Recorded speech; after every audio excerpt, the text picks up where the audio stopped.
ಇತ್ತೀಚೆಗೆ ಸುವರ್ಣ ನ್ಯೂಸ್ ಜೊತೆ ದೇವೇಗೌಡರ ಮಗಳು ಆಡಿದಂತ ಮಾತು 71ನೇ ವಿವಾಹ ವಾರ್ಷಿಕೋತ್ಸವದ ವೇಳೆ ಮಾತಾಡಿದ್ರು ಅವರ ಮಗಳು ಹಿರಿಮಗಳು ಅನಸೂಯ. ತಂದೆ ತಾಯಿ ಅನ್ಯೋನ್ಯತೆಯ ಬಗ್ಗೆ ಮಾತಾಡಿದ್ರು. ತಂದೆ ಬರೋವರೆಗೂ ತಾಯಿ ಊಟಕ್ಕೋಸ್ಕರ ಕಾಯ್ತಾ ಇದ್ರು. ಗೌಡ್ರು ಪ್ರಧಾನಿ ಆದಾಗ ರಾಜ್ಯದಲ್ಲಿರಲು ಪತ್ನಿ ಸಲಹೆ ಕೊಟ್ಟಿದ್ರು. ಆಸಿಡ್ ದಾಳಿ ಆದಾಗ ಚೆನ್ನಮ್ಮರಿಗೆ ಸ್ನಾನ ಮಾಡಿಸ್ತಾ ಇರಲಿಲ್ಲ. ಪತ್ನಿ ಸ್ಥಿತಿ ಕಂಡು ದೇವೇಗೌಡರು ಸಹ ಸ್ನಾನಕ್ಕೆ ಸೋಪನ್ನ ಬಳಸ್ತಾ ಇರಲಿಲ್ವಂತೆ. ಇವರ ದಾಂಪತ್ಯ ಇವತ್ತಿನ ಪೀಳಿಗೆಗೆ ಮಾದರಿ ಅಂತ ಅವರ ಮಗಳು ಆಡಿದ್ದ ಮಾತು. ದೇವೇಗೌಡರು ರಾಜಕೀಯಕ್ಕೆ ಬಂದಾಗ್ನಿಂದಲೂ ರಾಜಕೀಯದಲ್ಲಿ ಬ್ಯುಸಿಯಾಗಿ ಹೋದ್ರು. ಕುಟುಂಬದ ಕಡೆ ಗಮನ ಕೊಡೋದಕ್ಕಾಗ್ಲಿಲ್ಲ. ಆದ್ರೆ ಆ ಎಲ್ಲ ಜವಾಬ್ದಾರಿಯನ್ನ ಚೆನ್ನಮ್ಮ ಅವರು ಅಚ್ಚುಕಟ್ಟಾಗಿ ನಿಭಾಯಿಸಿದ್ರು. ಬುದ್ಧಿ ಬಂದಾಗಿಂದ ನೋಡಿದ್ದೀನಿ. ಮನೆ ತುಂಬ ಜನ ತುಂಬಿದ್ರು ಅಮ್ಮ ಒಂದು ದಿವಸನೂ ಸಿಟ್ಟು ಮಾಡ್ಕೊಳ್ಳಿಲ್ಲ ಅಥವಾ ನಮ್ಮ ತಂದೆ ಜೊತೆ ಜಗಳ ಆಡಲಿಲ್ಲ. ಯಾವತ್ತೂ ಅವ್ರು ಜಗಳ ಆಡಿರೋದು ನನಗೆ ಇವತ್ತಿನವರೆಗೂ ನೆನಪಿಲ್ಲ. ಅವರು ಮುಂಚಿಂದನೂ ನಮ್ಮ ತಂದೆಗೆ ಕಾಯ್ತಾ ಇದ್ರು ಊಟಕ್ಕೆ. ಅವ್ರು ರಾತ್ರಿ 10 ಗಂಟೆಗೆ ಬರಲಿ 11 ಗಂಟೆಗೆ ಬರಲಿ ಅವ್ರಿಗೆ ಊಟ ಕೊಟ್ಟೆ ಅವ್ರು ಊಟ ಮಾಡಿ ಅಭ್ಯಾಸ. ಆದರೆ ಈಗ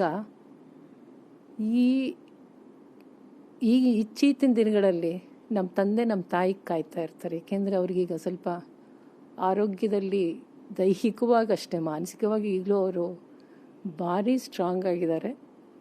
ಅಮ್ಮ ಸ್ವಲ್ಪ ಊಟಕ್ಕೆ ಬರೋದು ಲೇಟ್ ಆದ್ರೂ ಅವರೇ ಕಾದಿದ್ದು ಅವ್ರ ಜೊತೆ ಊಟ ಮಾಡೋದನ್ನು ನಾನು ಈಗಲೂ ನೋಡ್ತಿದ್ದೀನಿ. ಇದು ತುಂಬ ವಿಶೇಷ. ಅದು ಆ್ಯಸಿಡ್ ದಾಳಿ ಆದಾಗ ನನಗೇನೆ ಸ್ವಲ್ಪ ಮನಸ್ಸಿಗೆ ನೋವಾಗ್ತಿದೆ, ಕ್ಷಮಿಸಿ. ಆದಾಗ ಅಮ್ಮ ಆಸ್ಪತ್ರೆಯಲ್ಲಿದ್ದರು. ಅವರಿಗೆ ರೆಗ್ಯುಲರ್ ಸ್ನಾನ ಮಾಡುತ್ತಿರಲಿಲ್ಲ ಅವರು. ಆ ಟೈಮಲ್ಲಿ ನಮ್ಮ ತಂದೆ ಸೋಪು ಸಹ ಉಪಯೋಗಿಸ್ಲಿಲ್ಲ.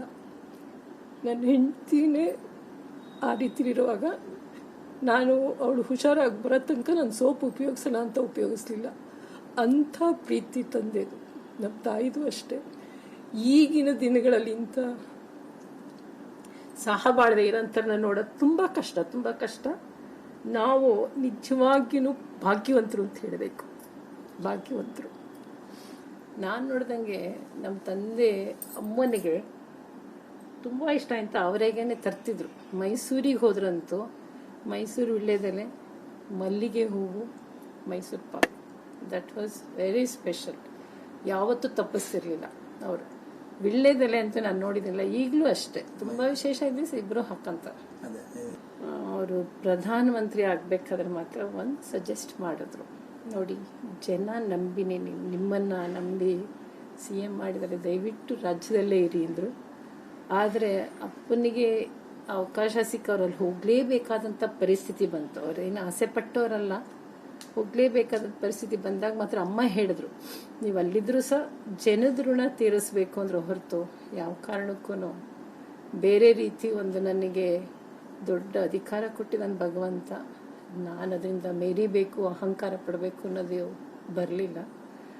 ನಿಮ್ಗೆ ಹೇಳಬೇಕಂದ್ರೆ ನನ್ನ ತಂದೆ ತಾಯಿ ಯಾವ ಕಾರಣಕ್ಕೂ ಯಾವ ಕಾಲದಲ್ಲೂ ನಾನು ನೋಡಲಿಲ್ಲ. ಅವ್ರಿಗೆ ಅಧಿಕಾರ ಬಂದಾಗಲೂ ಅಷ್ಟೇ, ಇಲ್ಲದಿದ್ದಾಗಲೂ ಅಷ್ಟೇ, ಇಬ್ಬರು ತುಂಬ ಅನ್ಯೋನ್ಯವಾಗಿ ಸಂತೋಷವಾಗಿ ಇದ್ದಿದ್ರಲ್ಲಿ ಬದುಕಿದ್ದನ್ನು ನಾನು ನೋಡಿದ್ದೀನಿ. ರಾಜಕೀಯದಲ್ಲಿ ಯಾವತ್ತೂ ಅವರು ತಲೆ ತೋರಿಸ್ತಾರಲ್ಲ, ಆದರೆ ಮನೆ ಬಾರಿಗೊಬ್ಬರು ಸಹಾಯಕ್ಕೆ ಬಂದಾಗ ಅವ್ರಿಗೊಂದು ಹೇಳೋರು, ನೋಡಿ ಇಂಥವರಿಂದ ಬಂದಿದ್ದಾರೆ, ಅವ್ರಿಗೆ ಇಂಥ ಸಮಸ್ಯೆ ಇದೆ, ಅದೊಂಚೂರು ಸಹಾಯ ಮಾಡಿಕೊಡಿ ಅಂತ ಕೇಳಿರೋದು ನೋಡಿದ್ದೀನಿ ಹೊರತು ಬೇರೆ ರೀತಿ ಒಂದು ಅಧಿಕಾರದಲ್ಲಿದ್ದಾಗ ಒಂದು ಟ್ರಾನ್ಸ್ಫರ್ ಆಗಲಿ ಅಥವಾ ಬೇರೆ ಈಗಿನ ಕಾಲದಲ್ಲಿ ನಾನು ನೋಡ್ತಾ ಇದ್ದೀನಿ. ಆ ಥರದ್ದೇ ಅವ್ರು ಯಾವತ್ತೂ ಮಾಡಿದ್ದನ್ನು ನಾನು ನೋಡಿಲ್ಲ. ಆಮೇಲೆ ನಾನು ಹೇಳಿದ್ಮೇಲೆ ತುಂಬ ಅಪರೂಪ, ಈ ಥರ ನೋಡೋಕ್ಕೆ ಸಾಧ್ಯನೇ ಇಲ್ಲ ಅಂತ ಹೇಳ್ಬೋದು. ನನಗೆ ಹೇಳಬೇಕು ಅಂದರೆ ನಾನು ಬುದ್ಧಿ ಬಂದಾಗಿಂದ ನೋಡಿದ್ದೀನಿ.